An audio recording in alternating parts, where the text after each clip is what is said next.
On days when I'm feeling blue, painting always helps. And I've actually done quite a bit of painting today, so I'm not feeling blue currently. However, my painting will be. Grab your watercolors and give them a good spritz. And you can use any colors you want for this. However, if you're feeling a little overwhelmed at the prospect of painting, keep your color palette super simple. Maybe choose just one family of colors, go kind of monochromatic where you're going to use different saturations of that color or slight variations of that color. I'm going to be doing mine all in blue. Then I want you to take your brush and I want you to fill it with a bunch of water as well as whatever color is going to be your color for this painting. And starting anywhere on this page, we're going to make a leaf shape. Now the way I like to make my leaf shapes is I touch the tip of my brush down and then I start to kind of push down into the paper, spreading the bristles and pulling backwards. And if I want my leaves to be a little bit wider, I'll take my brush, touch it to the same tip area, but move it over to the side and repeat that same process so that the body of it is just a bit wider. And then once I have my first leaf established, I'm going to make kind of a swoop down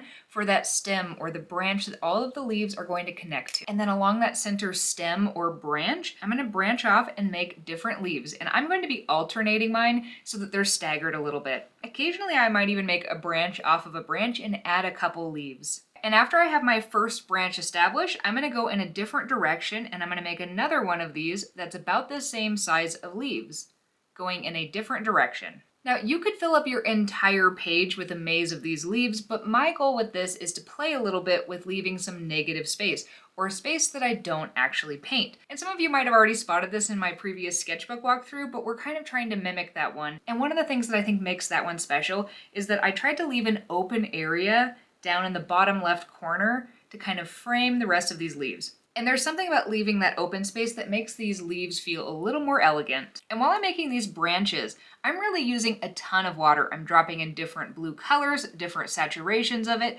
and I'm also allowing a lot of that color to sit because I'm kind of hoping for there to be background. This is a fairly simple composition, and so I'm hoping that some of the textures and variations are going to do a lot of the work to make it interesting. And once my bigger branches are established, I'm going to go in between the gaps and I'm going to make smaller branches with smaller leaves. And again, I'm going to do the same thing. I'm going to alternate where they fall on the branch. I'm going to load them up with a ton of water, different blue colors, and just try to fill in any big gaps aside from the area that I'm intentionally leaving as a negative space. I love how this one turns out, and it's one of those beautiful exercises where you can kind of just shut your brain off and let the brush do the work for you. Plus, if you use a really simplified color palette, there's a lot less choices, and sometimes that's the hardest part of a painting, is making all the choices that go into it.